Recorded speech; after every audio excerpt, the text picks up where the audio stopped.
Puji Tuhan, Shalom, selamat pagi menjelang siang teman-teman, Bapak Ibu, Saudara-saudara dimanapun Anda berada pada saat pagi hari ini. Kembali berjumpa dengan saya di channel Perianto Zamasi. Teman-teman, memang viral ya soal penolakan pembangunan gedung gereja di GKJW Dusun Sumbersari, Desa Sumberjo, Kecamatan Gedangan, Kabupaten Malang. Yang kemarin juga saya sudah sempat upload bagaimana berita soal itu. Ada yang bilang sama saya, cari berita yang valid. Ya, karena itu tidak benar adanya.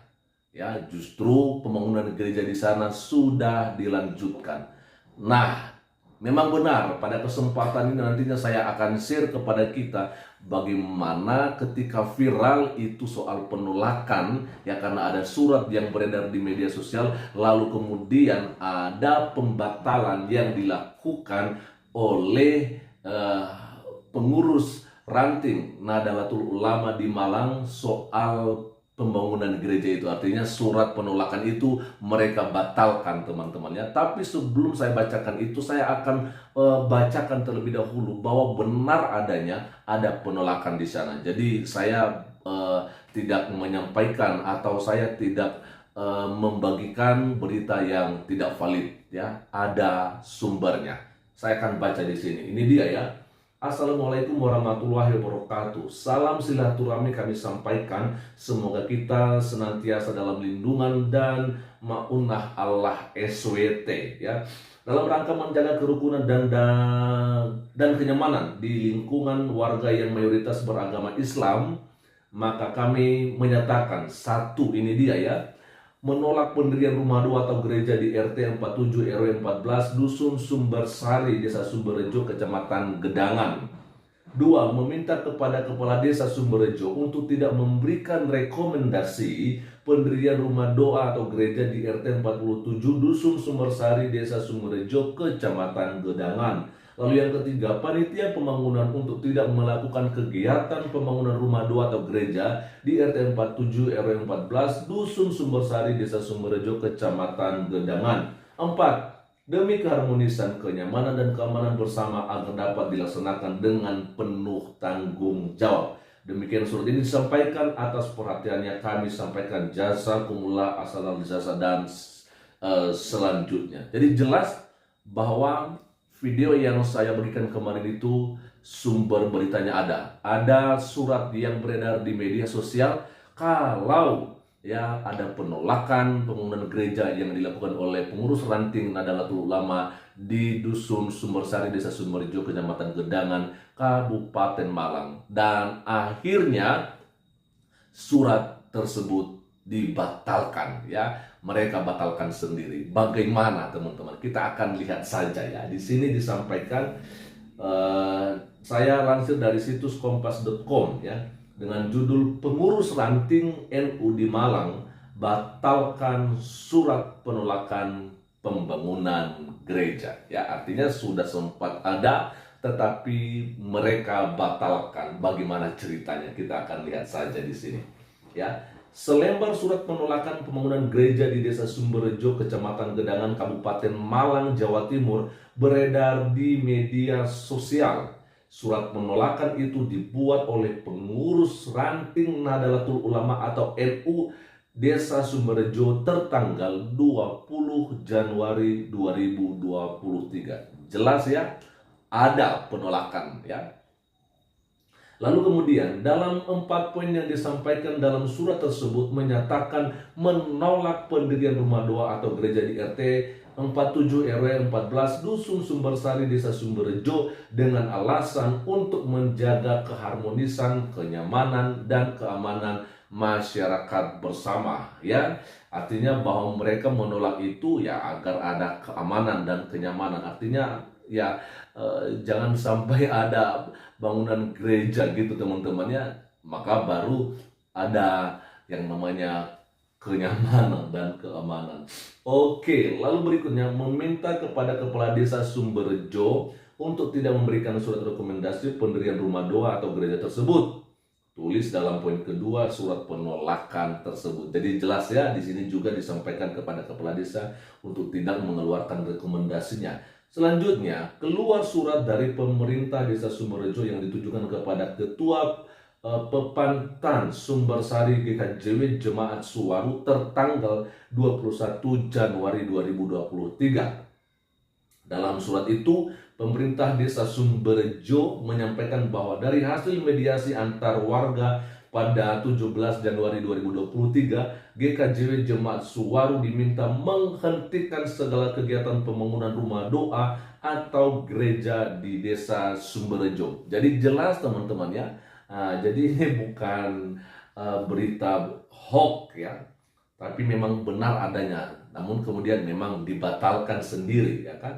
Lalu kemudian dikonfirmasi terkait hal itu, Ketua Pengurus Ranting NU Desa Sumberjo Khalili Bahri mengatakan surat penolakan itu sudah dibatalkan ya. Sudah dibatalkan berdasarkan hasil mediasi yang dilakukan oleh Forum Kerukunan Umat Beragama Kabupaten Malang. Oke ya.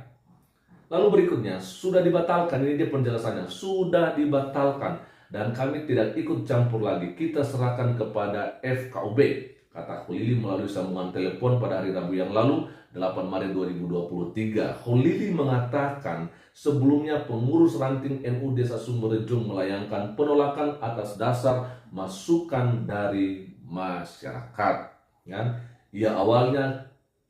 Awalnya kita ada masukan dari masyarakat. Nah ini dia teman-teman ya.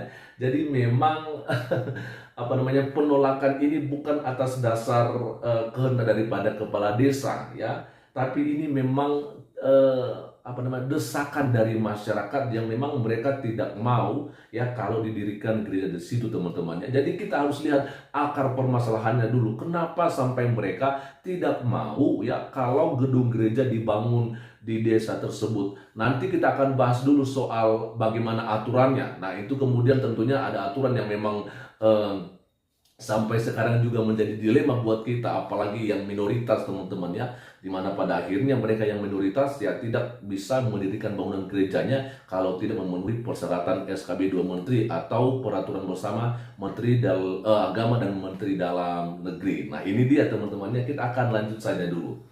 Sementara itu, Komisi Pendirian Rumah Ibadah FKUB Kabupaten Malang Moh Triwaluyo mengatakan adanya penolakan itu karena warga terkejut tiba-tiba ada proses pembangunan gereja. Oke, di sisi lain setelah diidentifikasi pendirian gereja itu sudah melalui pengajuan proposal ke FKUB ya. Namun berdasarkan peraturan Menteri Agama nomor 9 dan 8 tahun 2006 pasal 13 dan 14, pembangunan tempat ibadah harus memenuhi 90 warga pengguna dan 60 warga pendukung. Hal itu juga harus disahkan dari kepala desa sekaligus ada pernyataan kondusif, kata Triwaluyo. Nah ini benar teman-temannya. Jadi yang diungkit kembali di sini adalah soal peraturan Menteri Agama nomor 9 dan nomor 8, di mana kalau mendirikan rumah ibadah itu harus ada 90 ya orang dewasa yang menjadi pengguna rumah ibadah yang akan dibangun, lalu kemudian ada juga 60 warga pendukung. Yang jadi masalahnya kembali di sini teman-teman, SKB 2 Menteri ini. Bagaimana kalau tidak sampai 90? Bagaimana? Di manakah mereka katakan yang 89? Karena tidak sampai 90 kan. Di manakah mereka ya warga Indonesia, penduduk Indonesia yang 89 orang tetapi mereka tidak punya rumah ibadah? Kemanakah mereka harus beribadah? Atau mereka sudah sampai lebih malah 90 tapi tidak ada sampai 60 orang pendukung di lingkungan masyarakat tersebut. Bagaimana juga soal hal ini? Mana kebebasan beragama seperti yang dijamin oleh konstitusi? Ini yang menjadi permasalahan. Jadi jelas sekali ya, selama SKB 2 Menteri tidak dicabut, maka tetap ada terjadi yang namanya penolakan pembangunan gereja dan juga pelarangan ibadah. Sebab itu sebenarnya ya, lagi-lagi yang kita mau sampaikan pada video kali ini, segera cabut SKB 2 Menteri. Karena kalau tidak, minoritas akan tetap ya mengalami ya hal-hal yang tidak baik dari mereka yang mayoritas yang merasa diri lebih berkuasa di daerah-daerah tertentu yang memang mereka mayoritas di sana, ya kan? Nah, lalu kemudian disampaikan di sini, atas dasar itu FKUB Kabupaten Malang meminta panitia pembangunan gereja memenuhi ketentuan tersebut. Kalau terkait adanya dugaan intoleransi sebenarnya tidak ada. Masyarakat di sana baik-baik saja dan saling berdampingan satu sama lain. Pungkasnya, ya kan? Nah ini dia. Jadi saya jawab dulu ya, bahwa apa yang saya sampaikan di video kemarin sore itu benar adanya, ya, bahwa memang sudah terjadi penolakan pembangunan gedung gereja di Dusun Sumbersari, Desa Sumberjo, Kecamatan Gedangan, ya, Kabupaten Malang, yang dilakukan oleh pengurus ranting Nahdlatul Ulama di sana. Tetapi pada akhirnya memang mereka membatalkan surat penolakan tersebut dan mereka menyerahkannya kepada FKUB. Alasan pertama tadi teman-temannya, kenapa mereka, kita akan lihat saja, ini dia. Yang pertama, ini dia menolak pembangunan gereja. Lalu mereka juga meminta kepala desa tidak mengeluarkan rekomendasi. Lalu kemudian mereka juga menyampaikan kepada panitia untuk tidak melanjutkan pembangunannya. Dengan tujuan apa? Untuk keharmonisan, kenyamanan, keamanan bersama agar dapat dilaksanakan dengan penuh tanggung jawab. Jadi menurut mereka, ya, bahwa kalau mayoritas Islam di sana, ya, memang harus dihargai, begitu ya, harus dijunjung, ya, disanjung-sanjung maksudnya teman-temannya. Artinya bahwa kita melakukan segala kegiatan kita harus minta izin dulu sama mereka. Sebenarnya ini tergantung juga, ya. Bagi saya, kalau kita mayoritas bukan berarti kita merasa lebih hebat. Kami mayoritas di daerah kami, di desa kami, tapi kami tidak merasa hebat dari mereka yang minoritas. Ini yang lebih penting. Nah, apapun itulah, ya, yang penting sekarang yang kita mau sampaikan pada kesempatan ini berulang-ulang kali, karena kita sudah tahu jelas ini akar permasalahannya, yaitu SKB 2 Menteri. Jelas-jelas yang melanggar konstitusi, melanggar undang-undang, ya. Bagaimana tidak? Ya, kebebasan beragama dan beribadah sudah kepercayaannya dijamin di Indonesia ini. Lalu kemudian ketika ditolak dan tidak diizinkan untuk pembangunan rumah ibadah, lalu di manakah mereka beribadah? Kalau mereka beribadah di rumah kan juga tidak diizinkan. Mau bagaimana lagi ini? Halo, Pak Menteri Agama, Menteri Dalam Negeri, lihat ini, ya, minoritas terjepit dengan peraturan bersama, ya, Menteri Agama dan Menteri Dalam Negeri ini, atau yang biasa dikenal dengan istilah SKB 2 Menteri ini. Ayolah, ya, izinkan mereka yang tidak sampai 90 orang dan tidak sampai pendukung 60 orang untuk mereka boleh beribadah. Kalau memang tidak diizinkan untuk mendirikan rumah ibadah atau gereja, maka pemerintah daerah harus bertindak akan hal ini, memberikan peluang bahkan tempat untuk mereka yang tidak memiliki rumah ibadah untuk mereka boleh beribadah sesuai dengan ajaran agamanya masing-masing. Sekian saja untuk pagi menjelang siang hari ini, dan Tuhan Yesus memberkati kita semua. Shalom.